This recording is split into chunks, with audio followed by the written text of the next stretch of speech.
Hello, this is Michael from Read Media. Welcome to Ralph Waldo Emerson's timeless essay, Self-Reliance. Over the next hour, we'll explore Emerson's powerful ideas about individuality and trusting your own instincts. Let's begin this journey of self-discovery together. Self-reliance, nihil quaesi veris extra. Man is his own star, and the soul that can render an honest and a perfect man commands all light, all influence, all fate. Nothing to him falls early or too late. Our acts our angels are, or good or ill, our fatal shadows that walk by us still. Epilogue to Beaumont and Fletcher's Honest Man's Fortune. Cast the bantling on the rocks, suckle him with the she-wolf's teat, wintered with the hawk and fox, power and speed be hands and feet. I read the other day some verses written by an eminent painter which were original and not conventional. The soul always hears an admonition in such lines, let the subject be what it may. The sentiment they instill is of more value than any thought they may contain. To believe your own thought, to believe that what is true for you in your private heart is true for all men, that is genius. Speak your latent conviction, and it shall be the universal sense, for the inmost in due time becomes the outmost. And our first thought is rendered back to us by the trumpets of the Last Judgment. Familiar as the voice of the mind is to each, the highest merit we ascribe to Moses, Plato, and Milton is that they set at naught books and traditions, and spoke not what men, but what they thought. A man should learn to detect and watch that gleam of light which flashes across his mind from within, more than the luster of the firmament of bards and sages. Yet he dismisses without notice his thought, because it is his. In every work of genius we recognize our own rejected thoughts. They come back to us with a certain alienated majesty. Great works of art have no more affecting lesson for us than this. They teach us to abide by our spontaneous impression with good-humored inflexibility than most when the whole cry of voices is on the other side. Else, tomorrow a stranger will say with masterly good sense precisely what we have thought and felt all the time, and we shall be forced to take with shame our own opinion from another. There is a time in every man's education when he arrives at the conviction that envy is ignorance, that imitation is suicide, that he must take himself for better, for worse, as his portion, that though the wide universe is full of good, no kernel of nourishing corn can come to him, but through his toil bestowed on that plot of ground which is given to him to till. The power which resides in him is new in nature, and none but he knows what that is which he can do, nor does he know until he has tried.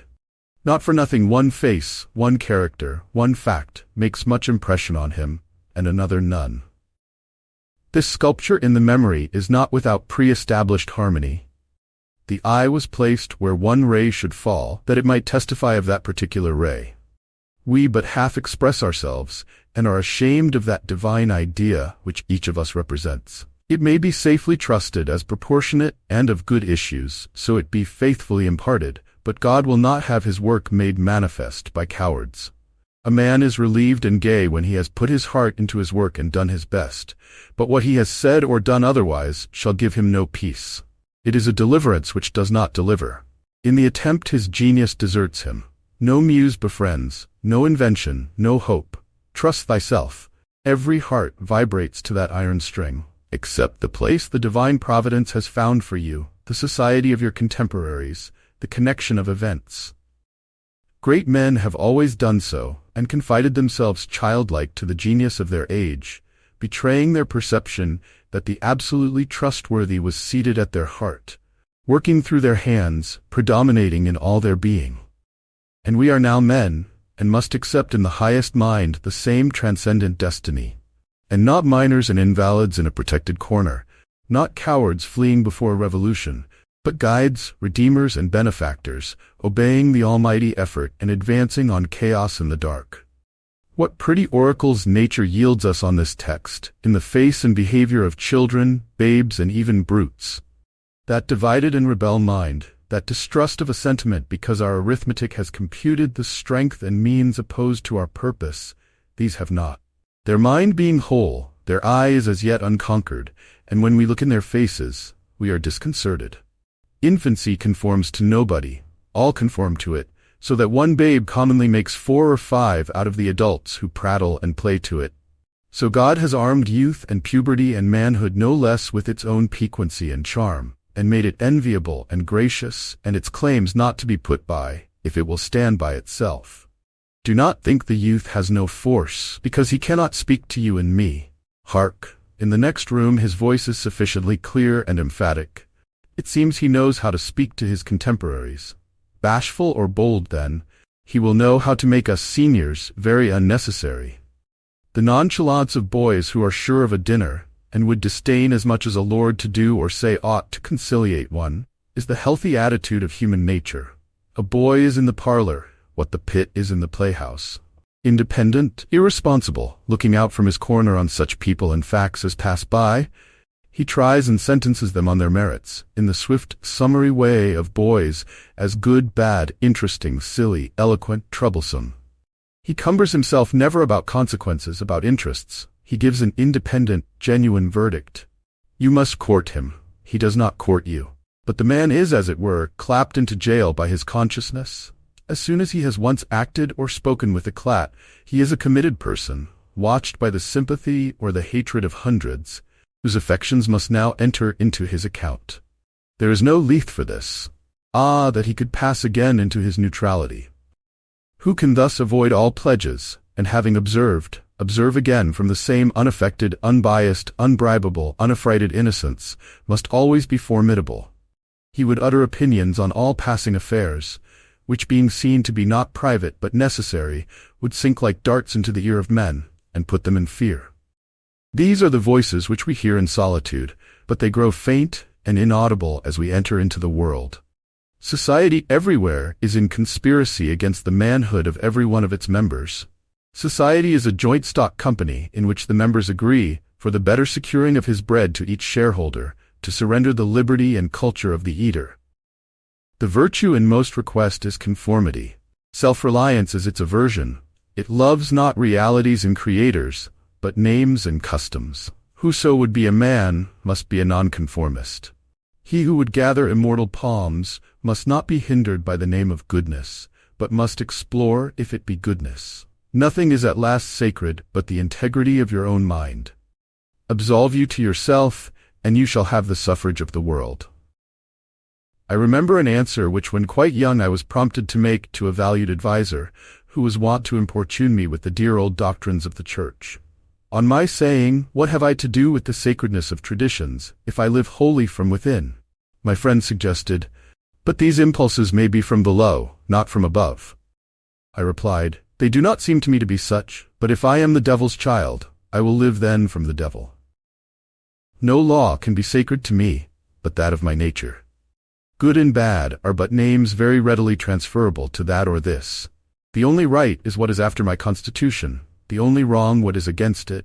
A man is to carry himself in the presence of all opposition, as if everything were titular and ephemeral, but he. I am ashamed to think how easily we capitulate to badges and names, to large societies and dead institutions. Every decent and well-spoken individual affects and sways me more than is right. I ought to go upright and vital, and speak the rude truth in all ways. If malice and vanity wear the coat of philanthropy, shall that pass? If an angry bigot assumes this bountiful cause of abolition, and comes to me with his last news from Barbados, why should I not say to him, "Go love thy infant, love thy woodchopper, be good-natured and modest, have that grace, and never varnish your hard, uncharitable ambition with this incredible tenderness for black folk 1,000 miles off. Thy love afar is spite at home." Rough and graceless would be such greeting, but truth is handsomer than the affectation of love. Your goodness must have some edge to it, else it is none. The doctrine of hatred must be preached as the counteraction of the doctrine of love, when that pules and whines. I shun father and mother and wife and brother when my genius calls me. I would write on the lintels of the doorpost, whim. I hope it is somewhat better than whim at last, but we cannot spend the day in explanation. Expect me not to show cause why I seek or why I exclude company. Then again, do not tell me, as a good man did today, of my obligation to put all poor men in good situations. Are they my poor? I tell thee, thou foolish philanthropist, that I grudge the dollar, the dime, the cent I give to such men as do not belong to me and to whom I do not belong. There is a class of persons to whom by all spiritual affinity I am bought and sold. For them I will go to prison if need be. But your miscellaneous popular charities, the education at College of Fools, the building of meeting houses to the vain end to which many now stand, alms to sots, and the thousandfold relief societies, though I confess with shame I sometimes succumb and give the dollar, it is a wicked dollar, which by and by I shall have the manhood to withhold. Virtues are, in the popular estimate, rather the exception than the rule. There is the man and his virtues. Men do what is called a good action, as some piece of courage or charity, much as they would pay a fine in expiation of daily non-appearance on parade. Their works are done as an apology or extenuation of their living in the world, as invalids and the insane pay a high board. Their virtues are penances. I do not wish to expiate, but to live. My life is for itself and not for a spectacle. I much prefer that it should be of a lower strain, so it be genuine and equal, than that it should be glittering and unsteady. I wish it to be sound and sweet, and not to need diet and bleeding. I ask primary evidence that you are a man, and refuse this appeal from the man to his actions. I know that for myself it makes no difference whether I do or forbear those actions which are reckoned excellent. I cannot consent to pay for a privilege where I have intrinsic right. Few and mean as my gifts may be, I actually am, and do not need for my own assurance or the assurance of my fellows any secondary testimony. What I must do is all that concerns me, not what the people think. This rule, equally arduous in actual and in intellectual life, may serve for the whole distinction between greatness and meanness. It is the harder, because you will always find those who think they know what is your duty better than you know it. It is easy in the world to live after the world's opinion. It is easy in solitude to live after our own. But the great man is he who in the midst of the crowd keeps with perfect sweetness the independence of solitude. The objection to conforming to usages that have become dead to you is that it scatters your force. It loses your time and blurs the impression of your character. If you maintain a dead church, contribute to a dead Bible society, vote with a great party either for the government or against it, spread your table like base housekeepers, under all these screens I have difficulty to detect the precise man you are. And of course, so much force is withdrawn from your proper life. But do your work, and I shall know you. Do your work, and you shall reinforce yourself. A man must consider what a blind man's buff is this game of conformity. If I know your sect, I anticipate your argument. I hear a preacher announce for his text and topic the expediency of one of the institutions of his church. Do I not know beforehand that not possibly can he say a new and spontaneous word? Do I not know that, with all this ostentation of examining the grounds of the institution, he will do no such thing? Do I not know that he is pledged to himself not to look but at one side, the permitted side, not as a man, but as a parish minister? He is a retained attorney, and these airs of the bench are the emptiest affectation. Well, most men have bound their eyes with one or another handkerchief, and attached themselves to some one of these communities of opinion. This conformity makes them not false in a few particulars, authors of a few lies, but false in all particulars. Their every truth is not quite true. Their two is not the real two, their four not the real four, so that every word they say chagrins us, and we know not where to begin to set them right. Meantime, nature is not slow to equip us in the prison uniform of the party to which we adhere. We come to wear one cut of face and figure, and acquire by degrees the gentlest asinine expression. There is a mortifying experience in particular, which does not fail to wreak itself also in the general history. I mean, the foolish face of praise, the forced smile which we put on in company where we do not feel at ease in answer to conversation which does not interest us. The muscles, not spontaneously moved, but moved by a low usurping willfulness, grow tight about the outline of the face with the most disagreeable sensation. For nonconformity, the world whips you with its displeasure. And therefore a man must know how to estimate a sour face. The bystanders look askance on him in the public street or in the friend's parlor. If this aversation had its origin in contempt and resistance like his own, he might well go home with a sad countenance. But the sour faces of the multitude, like their sweet faces, have no deep cause, but are put on and off as the wind blows and a newspaper directs. Yet is the discontent of the multitude more formidable than that of the Senate and the college. It is easy enough for a firm man who knows the world to brook the rage of the cultivated classes. Their rage is decorous and prudent, for they are timid as being very vulnerable themselves. But when to their feminine rage the indignation of the people is added, when the ignorant and the poor are aroused, when the unintelligent brute force that lies at the bottom of society is made to growl and mow, it needs the habit of magnanimity and religion to treat it godlike as a trifle of no concernment. The other terror that scares us from self-trust is our consistency.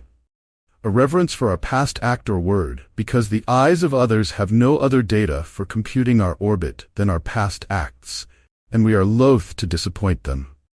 But why should you keep your head over your shoulder? Why drag about this corpse of your memory, lest you contradict somewhat you have stated in this or that public place? Suppose you should contradict yourself. What then? It seems to be a rule of wisdom never to rely on your memory alone, scarcely even in acts of pure memory, but to bring the past for judgment into the thousand-eyed present, and live ever in a new day. In your metaphysics you have denied personality to the deity. Yet when the devout motions of the soul come, yield to them heart and life, though they should clothe God with shape and color. Leave your theory, as Joseph his coat in the hand of the harlot, and flee. A foolish consistency is the hobgoblin of little minds, adored by little statesmen and philosophers and divines. With consistency a great soul has simply nothing to do. He may as well concern himself with his shadow on the wall. Speak what you think now in hard words, and tomorrow speak what tomorrow thinks in hard words again, though it contradict everything you said today. Ah, so you shall be sure to be misunderstood. Is it so bad then to be misunderstood? Pythagoras was misunderstood, and Socrates and Jesus and Luther and Copernicus and Galileo and Newton and every pure and wise spirit that ever took flesh. To be great is to be misunderstood. I suppose no man can violate his nature. All the sallies of his will are rounded in by the law of his being, as the inequalities of Andes and Himalaya are insignificant in the curve of the sphere. Nor does it matter how you gauge and try him. A character is like an acrostic or Alexandrian stanza. Read it forward, backward, or across, it still spells the same thing. In this pleasing, contrite wood life which God allows me, let me record day by day my honest thought without prospect or retrospect, and I cannot doubt it will be found symmetrical, though I mean it not and see it not. My book should smell of pines and resound with the hum of insects. The swallow over my window should interweave that thread or straw he carries in his bill into my web also. We pass for what we are. Character teaches above our wills. Men imagine that they communicate their virtue or vice only by overt actions, and do not see that virtue or vice emit a breath every moment. There will be an agreement in whatever variety of actions, so they be each honest and natural in their hour. For of one will, the actions will be harmonious, however unlike they seem. These varieties are lost sight of at a little distance, at a little height of thought. One tendency unites them all. The voyage of the best ship is a zigzag line of 100 tacks. See the line from a sufficient distance, and it straightens itself to the average tendency. Your genuine action will explain itself, and will explain your other genuine actions. Your conformity explains nothing. Act singly, and what you have already done singly will justify you now. Greatness appeals to the future. If I can be firm enough today to do right and scorn eyes, I must have done so much right before as to defend me now. Be it how it will, do right now. Always scorn appearances, and you always may. The force of character is cumulative. All the foregone days of virtue work their health into this. What makes the majesty of the heroes of the Senate and the field, which so fills the imagination? The consciousness of a train of great days and victories behind. They shed an united light on the advancing actor. He is attended, as by a visible escort of angels. That is it which throws thunder into Chatham's voice and dignity into Washington's port and America into Adams's eye.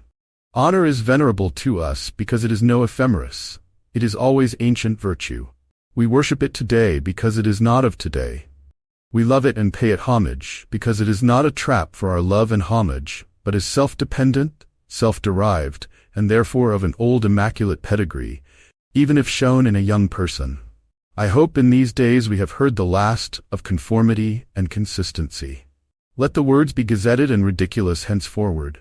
Instead of the gong for dinner, let us hear a whistle from the Spartan fife. Let us never bow and apologize more. A great man is coming to eat at my house. I do not wish to please him. I wish that he should wish to please me. I will stand here for humanity, and though I would make it kind, I would make it true. Let us affront and reprimand the smooth mediocrity and squalid contentment of the times, and hurl in the face of custom and trade and office the fact which is the upshot of all history, that there is a great responsible thinker and actor working wherever a man works, that a true man belongs to no other time or place, but is the center of things. Where he is, there is nature. He measures you, and all men and all events. Ordinarily, every body in society reminds us of somewhat else or of some other person. Character, reality, reminds you of nothing else. It takes place of the whole creation. The man must be so much that he must make all circumstances indifferent. Every true man is a cause, a country, and an age, requires infinite spaces and numbers and time fully to accomplish his design. And posterity seem to follow his steps as a train of clients. A man Caesar is born, and for ages after we have a Roman Empire. Christ is born, and millions of minds so grow and cleave to his genius that he is confounded with virtue and the possible of man. An institution is the lengthened shadow of one man, as monachism of the hermit Antony, the Reformation of Luther, Quakerism of Fox, Methodism of Wesley, abolition of Clarkson. Scipio, Milton called the height of Rome, and all history resolves itself very easily into the biography of a few stout and earnest persons. Let a man then know his worth, and keep things under his feet. Let him not peep or steal or skulk up and down with the air of a charity boy, a bastard or an interloper in the world which exists for him. But the man in the street, finding no worth in himself which corresponds to the force which built a tower or sculptured a marble god, feels poor when he looks on these. To him a palace, a statue, or a costly book have an alien and forbidding air, much like a gay equipage, and seem to say like that, "Who are you, sir?" Yet they all are his, suitors for his notice, petitioners to his faculties that they will come out and take possession. The picture waits for my verdict. It is not to command me, but I am to settle its claims to praise. That popular fable of the sot who was picked up dead drunk in the street, carried to the Duke's house, washed and dressed, and laid in the Duke's bed, and on his waking treated with all obsequious ceremony like the Duke, and assured that he had been insane, owes its popularity to the fact that it symbolizes so well the state of man, who is in the world a sort of sot, but now and then wakes up, exercises his reason, and finds himself a true prince. Our reading is mendicant and sycophantic. In history, our imagination plays us false. Kingdom and lordship, power and estate, are a gaudier vocabulary than Private John and Edward in a small house and common day's work.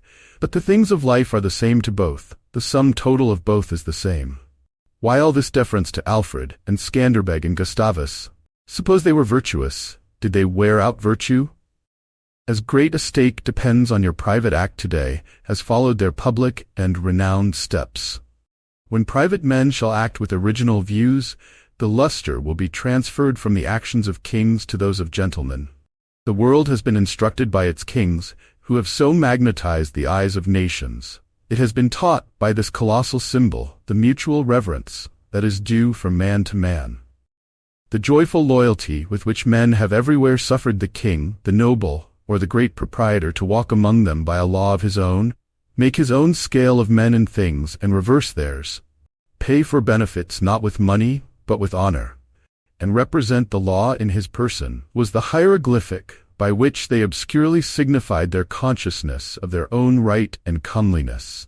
The right of every man, the magnetism which all original action exerts, is explained when we inquire the reason of self-trust. Who is the trustee? What is the aboriginal self, on which a universal reliance may be grounded? What is the nature and power of that science-baffling star, without parallax, without calculable elements, which shoots a ray of beauty even into trivial and impure actions if the least mark of independence appear? The inquiry leads us to that source, at once the essence of genius, of virtue, and of life, which we call spontaneity or instinct. We denote this primary wisdom as intuition, whilst all later teachings are tuitions. In that deep force, the last fact behind which analysis cannot go, all things find their common origin. For the sense of being which in calm hours rises, we know not how, in the soul, is not diverse from things, from space, from light, from time, from man, but one with them, and proceeds obviously from the same source whence their life and being also proceed. We first share the life by which things exist, and afterwards see them as appearances in nature, and forget that we have shared their cause. Here is the fountain of action and of thought. Here are the lungs of that inspiration which giveth man wisdom, and which cannot be denied without impiety and atheism. We lie in the lap of immense intelligence, which makes us receivers of its truth and organs of its activity. When we discern justice, when we discern truth, we do nothing of ourselves, but allow a passage to its beams. If we ask whence this comes, if we seek to pry into the soul that causes, all philosophy is at fault. Its presence or its absence is all we can affirm. Every man discriminates between the voluntary acts of his mind and his involuntary perceptions, and knows that to his involuntary perceptions a perfect faith is due. He may err in the expression of them, but he knows that these things are so, like day and night, not to be disputed. My willful actions and acquisitions are but roving. The idlest reverie, the faintest native emotion, command my curiosity and respect. Thoughtless people contradict as readily the statement of perceptions as of opinions, or rather much more readily, for they do not distinguish between perception and notion. They fancy that I choose to see this or that thing. But perception is not whimsical, but fatal. If I see a trait, my children will see it after me, and in course of time, all mankind, although it may chance that no one has seen it before me, for my perception of it is as much a fact as the sun. The relations of the soul to the divine spirit are so pure that it is profane to seek to interpose helps. It must be that when God speaketh, he should communicate, not one thing, but all things, should fill the world with his voice, should scatter forth light, nature, time, souls, from the center of the present thought, and new date and new create the whole. Whenever a mind is simple and receives a divine wisdom, old things pass away, means teachers' texts, temples fall. It lives now and absorbs past and future into the present hour. All things are made sacred by relation to it, one as much as another. All things are dissolved to their center by their cause, and, in the universal miracle, petty and particular miracles disappear. If therefore a man claims to know and speak of God, and carries you backward to the phraseology of some old mouldered nation in another country, in another world, believe him not. Is the acorn better than the oak which is its fullness and completion? Is the parent better than the child into whom he has cast his ripened being? Whence then this worship of the past? The centuries are conspirators against the sanity and authority of the soul. Time and space are but physiological colors which the eye makes, but the soul is light. Where it is day, where it was, is night, and history is an impertinence and an injury, if it be anything more than a cheerful apologue or parable of my being and becoming. Man is timid and apologetic. He is no longer upright. He dares not say, I think, I am, but quotes some saint or sage. He is ashamed before the blade of grass or the blowing rose. These roses under my window make no reference to former roses or to better ones. They are for what they are. They exist with God today. There is no time to them. There is simply the rose. It is perfect in every moment of its existence. Before a leaf bud has burst, its whole life acts. In the full-blown flower there is no more. In the leafless root there is no less. Its nature is satisfied, and it satisfies nature, in all moments alike. But man postpones or remembers. He does not live in the present, but with reverted eye laments the past, or, heedless of the riches that surround him, stands on tiptoe to foresee the future. He cannot be happy and strong until he too lives with nature, in the present, above time. This should be plain enough. Yet see what strong intellects dare not yet hear God himself, unless he speak the phraseology of I know not what David, or Jeremiah, or Paul. We shall not always set so great a price on a few texts, on a few lives. We are like children who repeat by rote the sentences of grandames and tutors, and, as they grow older, of the men of talents and character they chance to see, painfully recollecting the exact words they spoke. Afterwards, when they come into the point of view which those had who uttered these sayings, they understand them, and are willing to let the words go. For at any time, they can use words as good when occasion comes.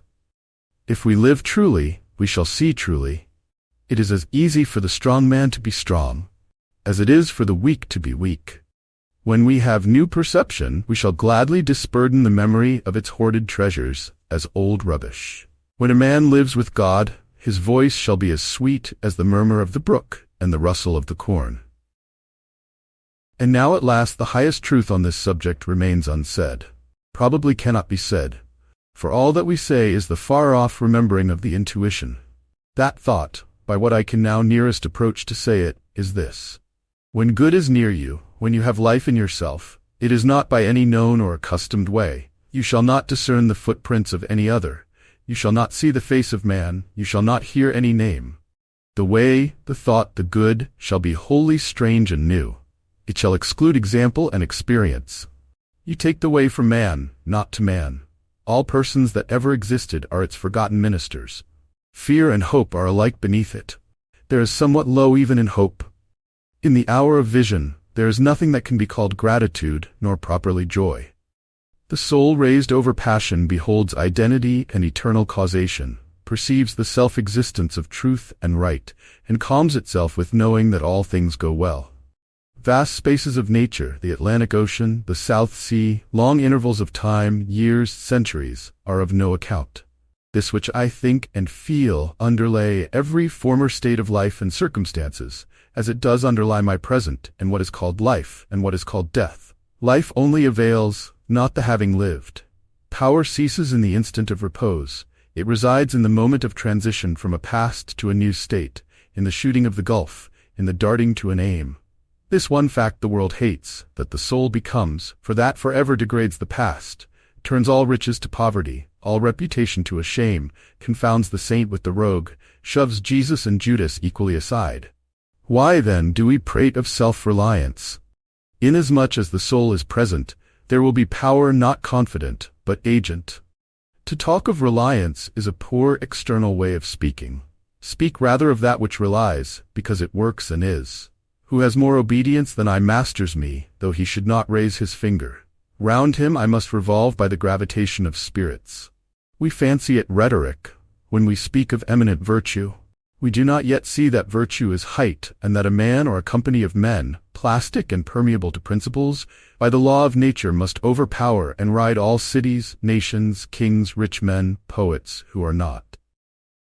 This is the ultimate fact which we so quickly reach on this, as on every topic, the resolution of all into the ever-blessed One. Self-existence is the attribute of the supreme cause, and it constitutes the measure of good by the degree in which it enters into all lower forms. All things real are so by so much virtue as they contain. Commerce, husbandry, hunting, whaling, war, eloquence, personal weight are somewhat, and engage my respect as examples of its presence and impure action. I see the same law working in nature for conservation and growth. Power is in nature the essential measure of right. Nature suffers nothing to remain in her kingdoms, which cannot help itself. The genesis and maturation of a planet, its poise and orbit, the bended tree recovering itself from the strong wind, the vital resources of every animal and vegetable, are demonstrations of the self-sufficing and therefore self-relying soul.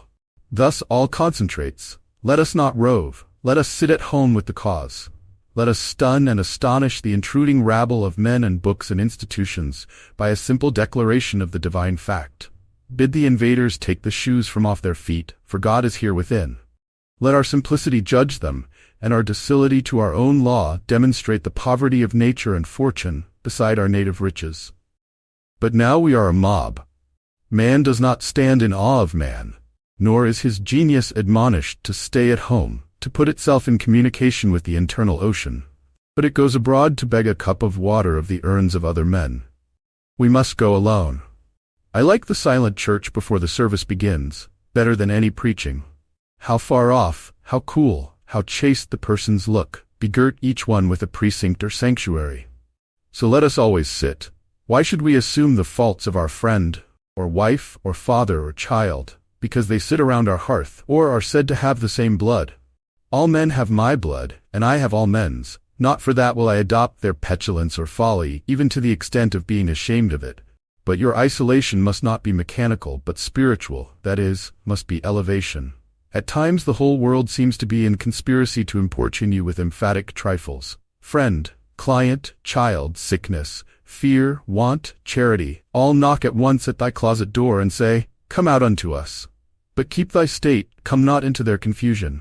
The power men possess to annoy me, I give them by a weak curiosity. No man can come near me but through my act. What we love that we have, but by desire we bereave ourselves of the love. If we cannot at once rise to the sanctities of obedience and faith, let us at least resist our temptations. Let us enter into the state of war, and wake Thor and Woden, courage and constancy, in our Saxon breasts. This is to be done in our smooth times by speaking the truth. Check this lying hospitality and lying affection. Live no longer to the expectation of these deceived and deceiving people with whom we converse.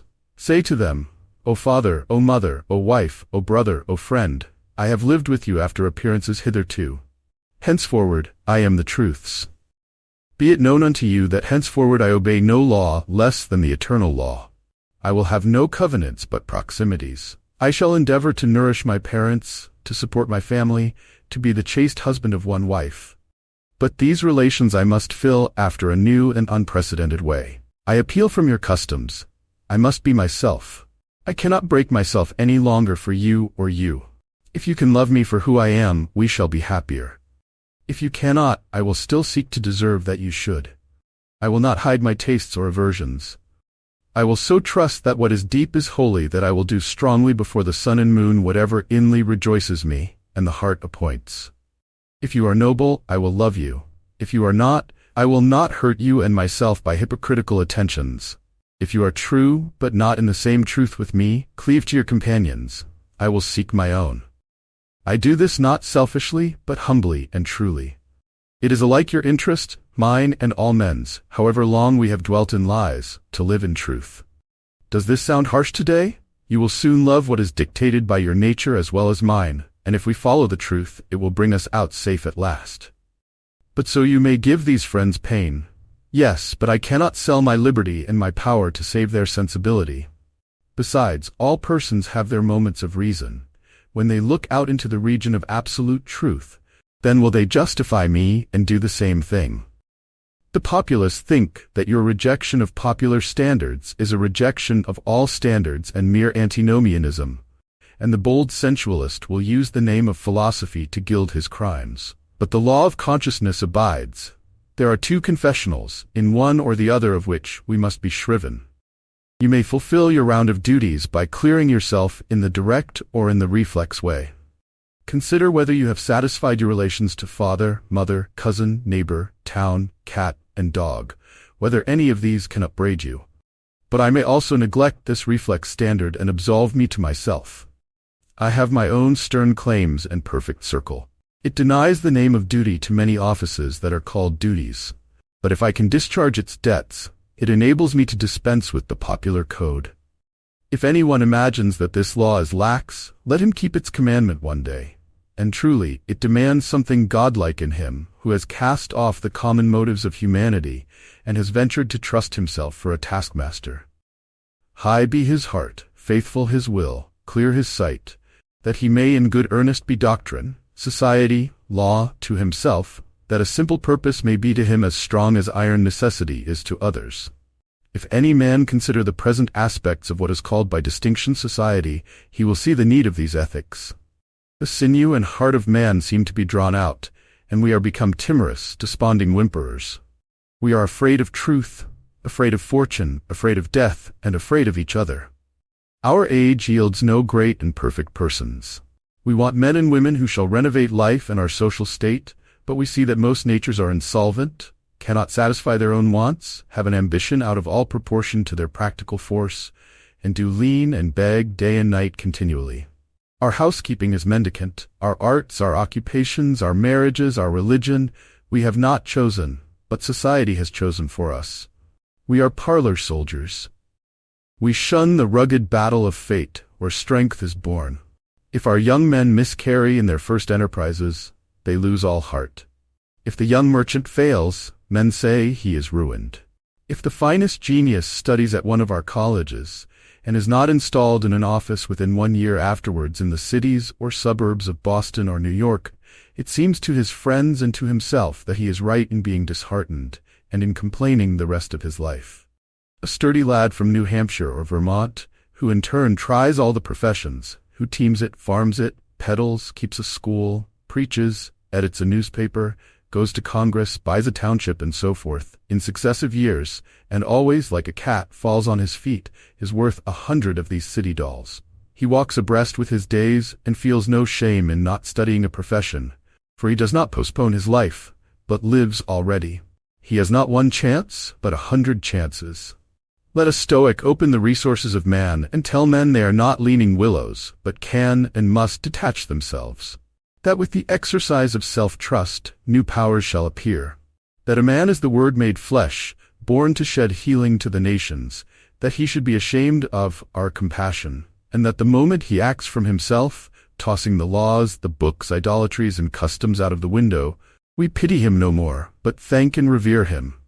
And that teacher shall restore the life of man to splendor, and make his name dear to all history. It is easy to see that a greater self-reliance must work a revolution in all the offices and relations of men, in their religion, in their education, in their pursuits, their modes of living, their association, in their property, in their speculative views. 1. In what prayers do men allow themselves? That which they call a holy office is not so much as brave and manly. Prayer looks abroad and asks for some foreign addition to come through some foreign virtue, and loses itself in endless mazes of natural and supernatural and mediatorial and miraculous. Prayer that craves a particular commodity, anything less than all good, is vicious. Prayer is the contemplation of the facts of life from the highest point of view. It is the soliloquy of a beholding and jubilant soul. It is the Spirit of God pronouncing his works good. But prayer as a means to effect a private end is meanness and theft. It supposes dualism and not unity in nature and consciousness. As soon as the man is at one with God, he will not beg. He will then see prayer in all action. The prayer of the farmer kneeling in his field to weed it, the prayer of the rower kneeling with the stroke of his oar, are true prayers heard throughout nature, though for cheap ends. Caradoc, in Fletcher's Bonduca, when admonished to inquire of the God Audate, replies, "His hidden meaning lies in our endeavors. Our valors are our best gods." Another sort of false prayers are our regrets. Discontent is the want of self-reliance. It is infirmity of will. Regret calamities, if you can thereby help the sufferer. If not, attend your own work, and already the evil begins to be repaired. Our sympathy is just as base. We come to them who weep foolishly and sit down and cry for company, instead of imparting to them truth and health in rough electric shocks, putting them once more in communication with their own reason. The secret of fortune is joy in our hands. Welcome evermore to gods and men is the self-helping man. For him all doors are flung wide, all tongues greet, all honors crown, and all eyes follow with desire. Our love goes out to him and embraces him, because he did not need it. We solicitously and apologetically caress and celebrate him, because he held on his way and scorned our disapprobation. The gods love him because men hated him. To the persevering mortal, said Zoroaster, the blessed immortals are swift. As men's prayers are a disease of the will, so are their creeds a disease of the intellect. They say with those foolish Israelites, "Let not God speak to us, lest we die. Speak thou, speak any man with us, and we will obey." Everywhere I am hindered from meeting God and my brother, because he has shut his own temple doors and recites fables merely of his brother's or his brother's brother's God. Every new mind is a new classification. If it prove a mind of uncommon activity and power, a Locke, a Lavoisier, a Hutton, a Bentham, a Fourier, it imposes its classification on other men, and lo, a new system. In proportion to the depth of the thought, and so to the number of objects it touches and brings within reach of the pupil, is his complacency. But chiefly is this apparent in creeds and churches, which are also classifications of some powerful mind acting on the elemental thought of duty and man's relation to the highest. Such are Calvinism, Quakerism, and Swedenborgism. The pupil takes the same delight in subordinating everything to the new terminology as a girl who has just learned botany in seeing a new earth and new seasons thereby. It will happen for a time that the pupil will find his intellectual power has grown by the study of his master's mind. But in all unbalanced minds, the classification is idolized, passes for the end and not for a speedily exhaustible means, so that the walls of the system blend to their eye in the remote horizon with the walls of the universe. The luminaries of heaven seem to them hung on the arch their master built. They cannot imagine how you aliens have any right to see. How you can see. It must be somehow that you stole the light from us. They do not yet perceive that light, unsystematic, indomitable, will break into any cabin, even into theirs. Let them chirp a while and call it their own. If they are honest and do well, presently their neat new pinfold will be too straight and low, will crack, will lean, will rot and vanish, and the immortal light, all young and joyful, million-orbed, million-colored, will beam over the universe as on the first morning. 2. It is for want of self-culture that the superstition of traveling, whose idols are Italy, England, Egypt, retains its fascination for all educated Americans. They who made England, Italy, or Greece venerable in the imagination did so by sticking fast where they were, like an axis of the earth. In manly hours we feel that duty is our place. The soul is no traveler. The wise man stays at home, and when his necessities, his duties, on any occasion call him from his house or into foreign lands, he is at home still, and shall make men sensible by the expression of his countenance, that he goes the missionary of wisdom and virtue, and visits cities and men like a sovereign, and not like an interloper or a valet.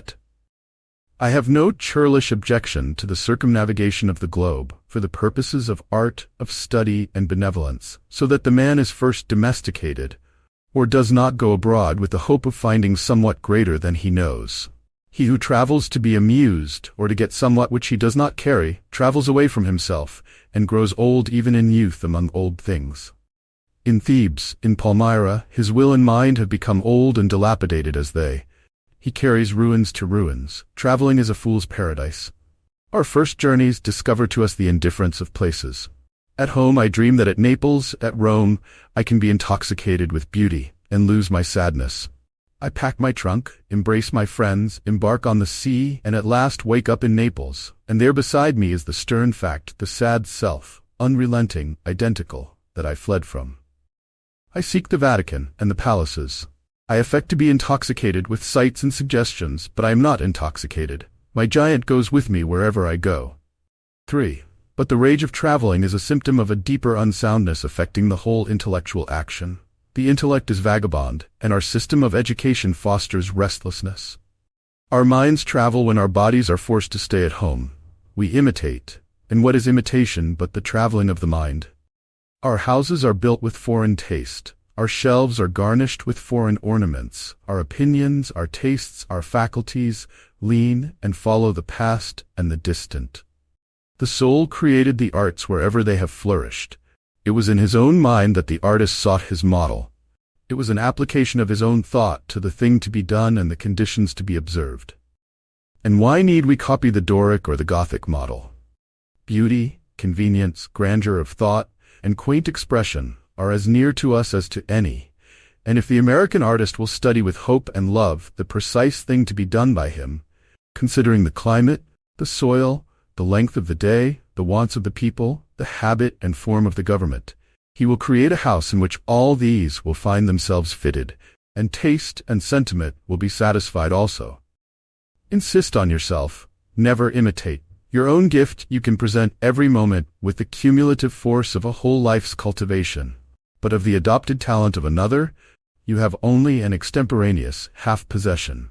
That which each can do best, none but his Maker can teach him. No man yet knows what it is, nor can, till that person has exhibited it.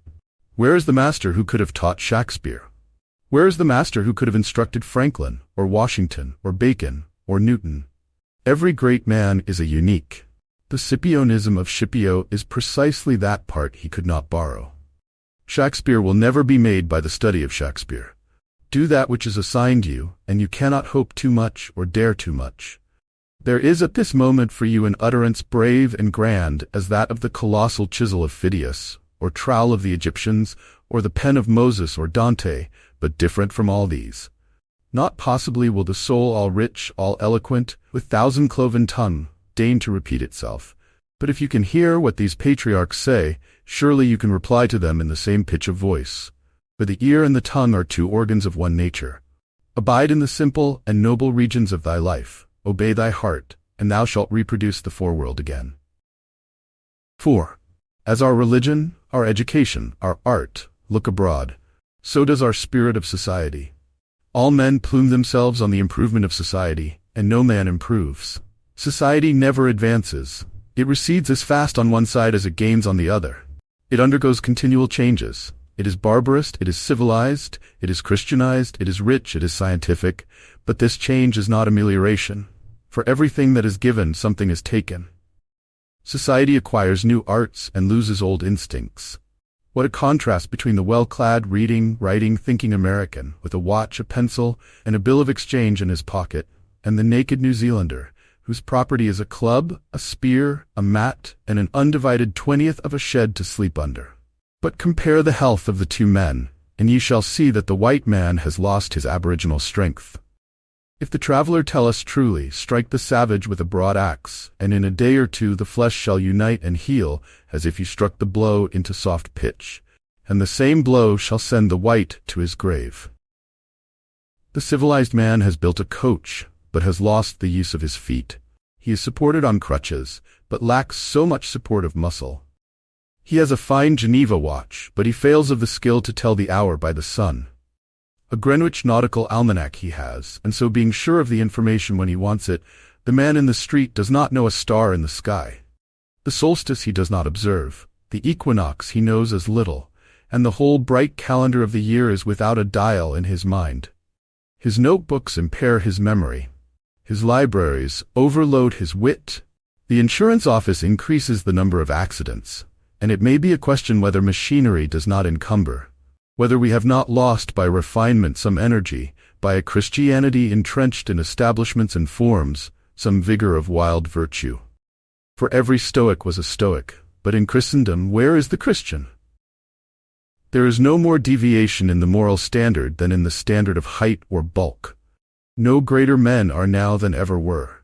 A singular equality may be observed between the great men of the first and of the last ages, nor can all the science, art, religion, and philosophy of the 19th century avail to educate greater men than Plutarch's heroes, 3 or 4 and 20 centuries ago.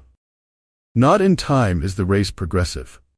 Phocion, Socrates, Anaxagoras, Diogenes are great men, but they leave no class. He who is really of their class will not be called by their name, but will be his own man, and, in his turn, the founder of a sect. The arts and inventions of each period are only its costume, and do not invigorate men. The harm of the improved machinery may compensate its good. Hudson and Bering accomplished so much in their fishing boats as to astonish Perry and Franklin, whose equipment exhausted the resources of science and art. Galileo, with an opera glass, discovered a more splendid series of celestial phenomena than any one since. Columbus found the New World in an undecked boat. It is curious to see the periodical disuse and perishing of means and machinery, which were introduced with loud laudation a few years or centuries before. The great genius returns to essential man. We reckoned the improvements of the art of war among the triumphs of science, and yet Napoleon conquered Europe by the bivouac, which consisted of falling back on naked valor and disencumbering it of all aids. The emperor held it impossible to make a perfect army, says Las Casas, without abolishing our arms, magazines, commissaries, and carriages, until, in imitation of the Roman custom, the soldier should receive his supply of corn, grind it in his hand-mill, and bake his bread himself. Society is a wave. The wave moves onward, but the water of which it is composed does not. The same particle does not rise from the valley to the ridge. Its unity is only phenomenal. The persons who make up a nation today, next year die, and their experience with them. And so the reliance on property, including the reliance on governments which protect it, is the want of self-reliance. Men have looked away from themselves and at things so long that they have come to esteem the religious, learned, and civil institutions as guards of property. And they deprecate assaults on these because they feel them to be assaults on property. They measure their esteem of each other by what each has and not by what each is. But a cultivated man becomes ashamed of his property out of new respect for his nature. Especially he hates what he has if he see that it is accidental, came to him by inheritance or gift or crime. Then he feels that it is not having, it does not belong to him, has no root in him, and merely lies there, because no revolution or no robber takes it away. But that which a man is does always by necessity acquire, and what the man acquires is living property, which does not wait the beck of rulers, or mobs, or revolutions, or fire, or storm, or bankruptcies, but perpetually renews itself wherever the man breathes. Thy lot or portion of life, said the Caliph Ali, is seeking after thee, therefore be at rest from seeking after it. Our dependence on these foreign goods leads us to our slavish respect for numbers. The political parties meet in numerous conventions. The greater the concourse, and with each new uproar of announcement, the delegation from Essex, the Democrats from New Hampshire, the Whigs of Maine, the young patriot feels himself stronger than before by a new thousand of eyes and arms. In like manner the reformers summon conventions and vote and resolve in multitude. Not so, O friends, will the God deign to enter and inhabit you, but by a method precisely the reverse. It is only as a man puts off all foreign support and stands alone that I see him to be strong and to prevail. He is weaker by every recruit to his banner. Is not a man better than a town? Ask nothing of men, and in the endless mutation, thou only firm column must presently appear the upholder of all that surrounds thee. He who knows that power is inborn, that he is weak because he has looked for good out of him and elsewhere, and so perceiving, throws himself unhesitatingly on his thought, instantly rights himself, stands in the erect position, commands his limbs, works miracles, just as a man who stands on his feet is stronger than a man who stands on his head. So use all that is called fortune. Most men gamble with her, and gain all, and lose all, as her wheel rolls. But do thou leave as unlawful these winnings, and deal with cause and effect, the chancellors of God. In the will work and acquire, and thou hast chained the wheel of chance, and shalt sit hereafter out of fear from her rotations. A political victory, a rise of rents, the recovery of your sick, or the return of your absent friend, or some other favorable event, raises your spirits, and you think good days are preparing for you. Do not believe it. Nothing can bring you peace but yourself. Nothing can bring you peace but the triumph of principles. You've been listening to Self-Reliance by Ralph Waldo Emerson, brought to you by Read Media. I hope these words have inspired you to reflect on your own path in life. This is Michael, thanking you for listening. Until next time, take care.